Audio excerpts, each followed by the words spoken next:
motion. Move to strike the last word. Gentleman is recognized. Thank you, Mr. Chairman. This is a solemn hearing. It is a place where personal experiences have been shared in terms of the loss of loved ones. We're grieving as a nation for the loss of 29 of our fellow citizens due to gun violence out of control here in America, mass murders, another one yesterday, and this is a solemn moment, but yet my friends on the other side of the aisle are playing games, trying to muck up the works of a very straightforward piece of legislation with the intent and the name of protecting our kids. We're trying to protect our kids. We're looking to raise the age to 21 for someone to be able to purchase a long gun. And we're trying to prevent gun trafficking. That's what we're talking about right now with this amendment. And Mr. Chairman, it's my humble opinion that if you give my colleagues on the other side of the aisle an inch, then the NRA takes a mile. This amendment appears or would appear to be quite reasonable, but what it really does is like a Trojan horse. It opens up the legislation. It puts a big hole that you can drive 3 Mack trucks through at the same time, talking about victims of domestic violence. What is a victim of domestic violence? What is a victim, by the way? Is that somebody who has just been threatened or who thinks that they've been threatened? Is it somebody who received a phone call? What is a threat?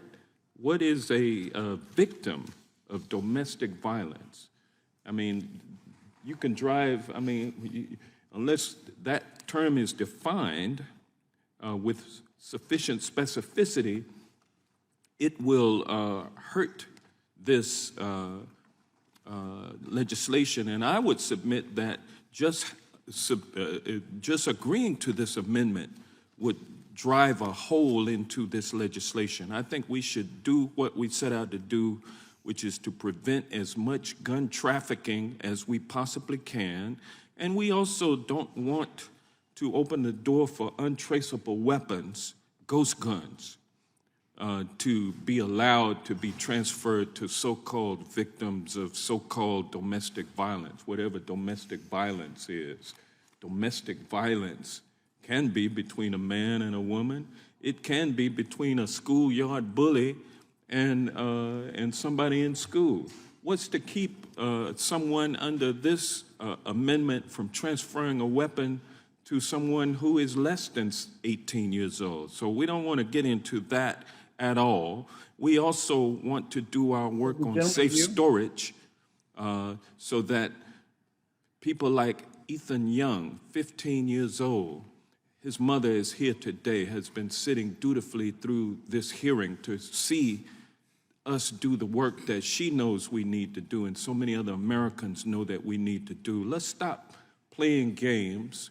Let's stop smiling and laughing, thinking that we got somebody on an amendment, and let's go ahead and just pass this legislation. This is good legislation. It is composed of components that have been out there this is nothing new in these legislative proposals. All of this legislation has been out there. It's been put together in this package to protect our kids.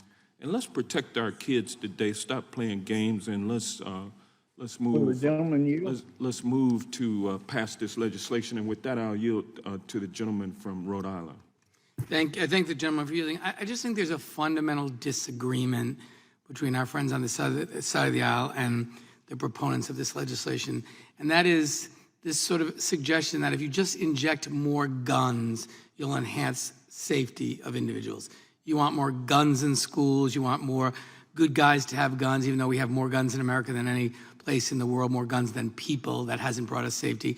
And even though there's lots of empirical evidence that shows the presence of a gun in the situation of domestic violence makes it much more likely, almost 10 times more likely, that the victim will die of gun violence. So injecting guns is not a solution to that either. And so I think there's just a fundamental disagreement that the way we can enhance safety is by making sure more people have guns. And that's why I think this amendment, because of what Mr. Johnson explained, it would essentially gut this part of the bill and allow someone to claim that they're a victim or have given it to a victim of domestic violence without any of those terms being defined. It's just, it's again, it is premised on this notion that I think our Republican friends believe the more guns, the Gentleman's better. time has expired. For what purpose does Mr. Buck seek recognition? Move to strike the last word. Gentleman is recognized. Thank you, Mr. Chairman. I agree with my friend from Rhode Island, Mr. Cicilline. There is a disagreement on this committee, and the disagreement comes down to whether an individual should have the right to protect themselves. We're not talking about forcing someone to take a gun, a domestic violence victim to take a gun to protect themselves. We're talking about whether someone should have the right to defend themselves and not be violating a law in the process of having that right to defend themselves. Now, given the situation, my colleagues on the other side of the aisle may very well say, I don't want that gun. I don't want to defend myself with a gun. I'm willing to suffer whatever consequences there are from the predator in the domestic violence situation, and I don't want the gun. That's fine. You have that right. You have the right to go hide in the closet and do whatever you want to do. Mr. Massey's amendment is something different. For a man or a woman who is a victim of domestic violence to be able to stand up and protect themselves is a fundamental right that we have in this country. And for the my Democrat colleagues to suggest that they want to take that right away, I think is really dangerous. I also, it is just amusing to me that people on the Judiciary Committee in the United States House of Representatives are asking the question, what is a domestic violence victim? We know what a domestic violence victim is. It's an individual who is involved in a intimate relationship that it becomes a victim, that is a victim of a assault or threat. Now, to suggest that some schoolyard bully is a domestic violence victim, we all know that's not true. You're raising issues out there that aren't accurate. If you really cared about domestic violence victims, you would talk to Mr. Massey right now and say, let's define domestic violence victims if there is some doubt about what the definition is, and let's move forward with this amendment. And with that, I yield to my friend from Kentucky, Mr. Massey. I thank the gentleman from Colorado. Everybody on the other side of the aisle is looking for the gotcha in this amendment. There is no gotcha. I found a fundamental flaw with your bill. I'm trying to fix it. I didn't even think there'd be a debate on this. I thought you'd recognize it immediately.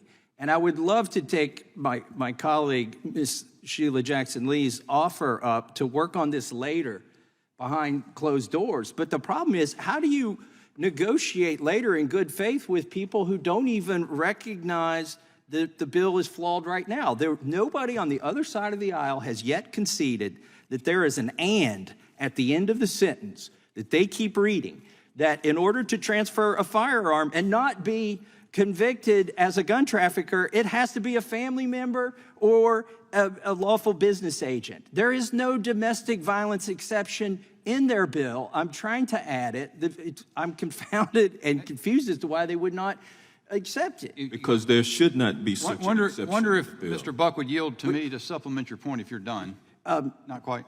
Not quite, but you know, we've gone through several levels here. First, they said that they didn't know what domestic violence was. I'm glad our Democratic colleague from Pennsylvania cleared that up for them, and they remembered they've introduced multiple bills to deal with domestic violence. So now they know what it is, but they still have a hard time reading this. And then we just were affronted by the claim that women can't defend themselves and that they shouldn't be given that right. And the fundamental problem with their bill is it changes the existing law such that not just the Good Samaritan can be prosecuted, but now the victim of domestic violence can be prosecuted for receiving a firearm. And that is wrong. And I yield back to Mr. Buck. And I yield to Mr. Bishop from North Carolina. I thank the gentleman. And I don't know, Mr. Massey, it took me, frankly, sitting here very candidly, until Mr. Cicilline spoke, I wasn't getting it. Yep. I thought that what we were arguing over is whether your amendment was superfluous, whether it duplicated pieces that are already in the bill. As it turns out, Mr. Cicilline's made clear that is not the problem from the perspective of the Democrats. They don't want anybody to be able to defend themselves with a gun, even a person who's a victim of domestic violence. I yield back to Mr. Buck and hopes Mr. Jordan gets a chance. With gentlemen, And I yield to Mr. I'm sorry, I yield to Mr. Gomer. Does Mr. Jordan want time? yeah, I'm please. sorry. I'll take time. Yeah, I yield to Mr. Jordan. Mr. Bishop made the fundamental point. This is about taking guns away from people, not letting them have a firearm to protect themselves. Where the Democrats are going to take us, let's just be clear. They're going to take us to a world where only the bad guys can get the guns. That's where they're going to take us. That is intentionally, exactly. That is the world they are taking us to, and that's why we are opposed to this legislation. I thank the gentleman for yielding. Gentleman yields. And I yield back. Gentleman Mr. yields Chairman, back. For what purpose does, who's seeking recognition from, what purpose does the gentleman from Rhode Island seek recognition? move to strike the last word. Gentleman is recognized.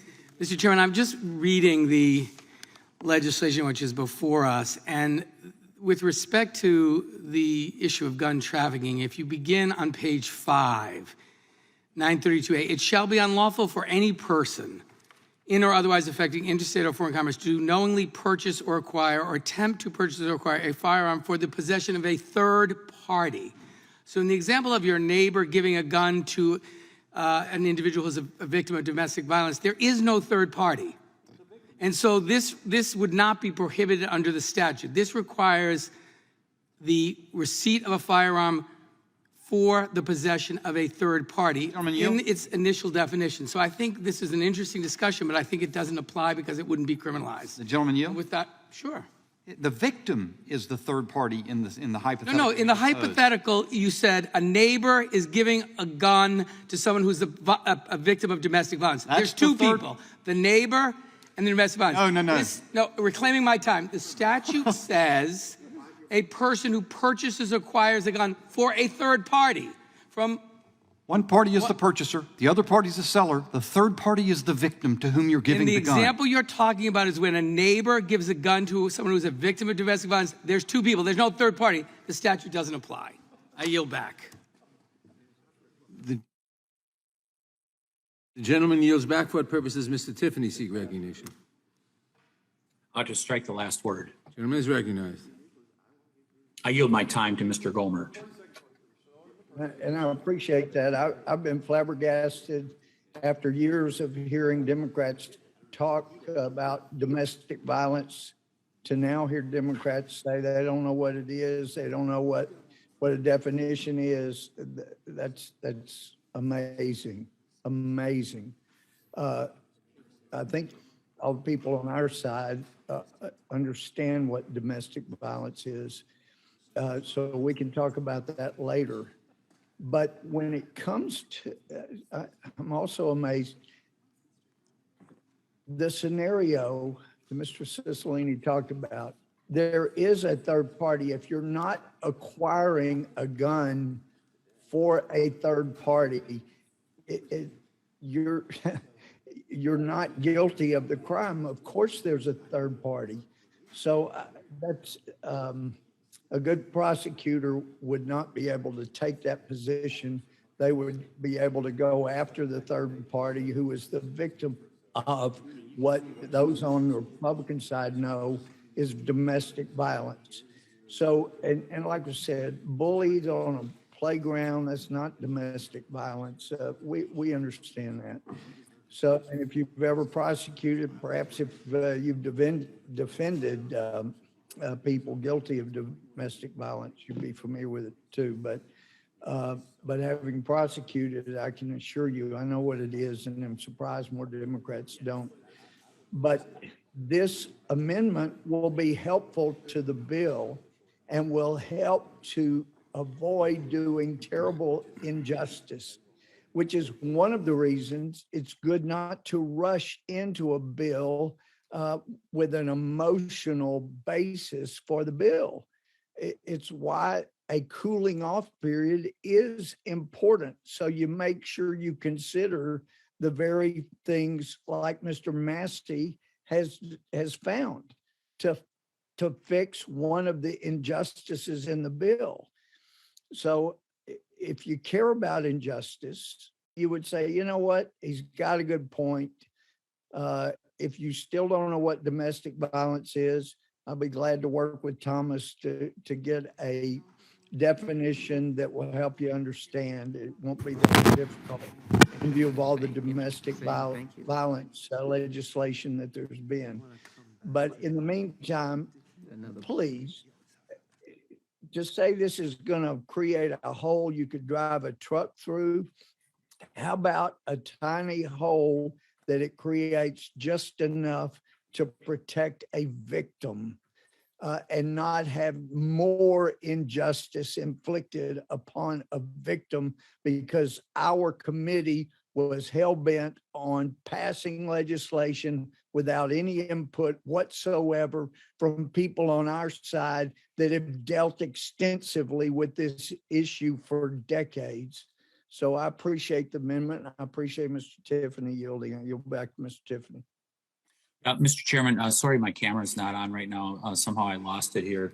But I would just add onto the point that Representative Gohmert just made, and it's germane to the amendment that I just produced prior to Representative Massey's, is that it's clear this bill has been rushed. And rather than coming in and working with Republicans to get additional items that we should be considering and working it out ahead of time, this is why we're here now with these amendments. I think it was Mr. Jones who said, you know, what do you guys got? Well, this is what we have. And you're hearing that there are really legitimate concerns. We have a rush process that is not functioning properly. We should really take the time to do this in the right way. I yield back. Gentleman yields back. The question occurs on the amendment. All those in favor say aye. Aye. Opposed, no. No. In the opinion of the Chairman. chair, the noes have it. Mr. Chairman, I request a recorded vote. Recorded vote is requested. The clerk will call the roll. Mr. Nadler. No. Mr. Nadler votes no.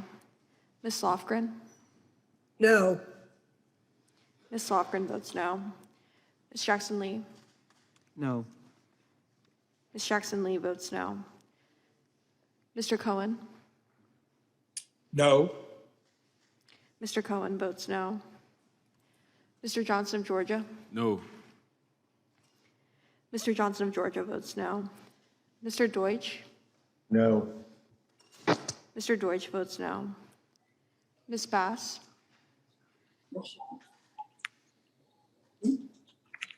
Bass votes aye.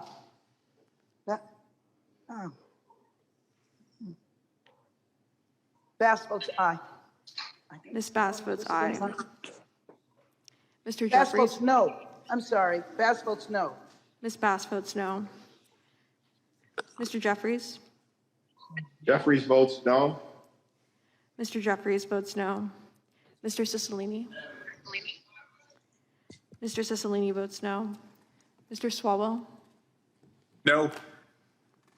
Mr. Swalwell votes no. Mr. Liu. No. Mr. Liu votes no. Mr. Raskin. Raskin votes no. Mr. Raskin votes no.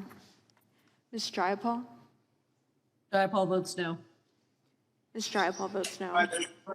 Ms. Stimmings. No. Ms. Stimmings votes no. Mr. Correa. No. Mr. Correa votes no. Ms. Scanlon. No. Ms. Scanlon votes no. Ms. Garcia. No. Ms. Garcia votes no. Mr. Neguse. No. Mr. Neguse votes no. Ms. McBath. No. Ms. McBath votes no. Mr. Stanton. Ms. Dean. No. Ms. Dean votes no. Ms. Escobar. No. Ms. Escobar votes no. Mr. Jones. No. Mr. Jones votes no. Ms. Ross. Ms. Ross? No. Ms. Ross votes no. Ms. Bush? Bush votes no. Ms. Bush votes no. Mr. Jordan? Mr. Jordan votes yes. Mr. Shabbat? Aye. Mr. Shabbat votes aye. Mr. Gomert? Aye. Mr. Gomert votes aye. Mr. Isa? Aye. Mr. Isa votes aye. Mr. Buck? Aye. Mr. Buck votes aye. Mr. Gates? Aye. Mr. Gates votes aye. Mr. Johnson of Louisiana? Aye. Mr. Johnson of Louisiana votes aye. Mr. Biggs? Aye. Mr. Biggs votes aye. Mr. McClintock? Aye. Mr. McClintock votes aye. Mr. Stubbe? Yes. Mr. Stubbe votes yes. Mr. Tiffany? Tiffany, aye. Mr. Tiffany votes aye. Mr. Massey? Aye. Mr. Massey votes aye. Mr. Roy? Aye. Mr. Roy votes aye. Mr. Bishop? Aye. Mr. Bishop votes aye. Ms. Fishbach? Aye. Ms. Fishbach votes aye. Ms. Sparts? Bart? Ms. Sparts? Bart votes yes. Ms. Sparts votes yes. Mr. Fitzgerald? Aye. Mr. Fitzgerald votes aye. Mr. Benz? Benz votes aye. Mr. Benz votes aye. Mr. Owens? Owens votes aye. Mr. Owens votes aye.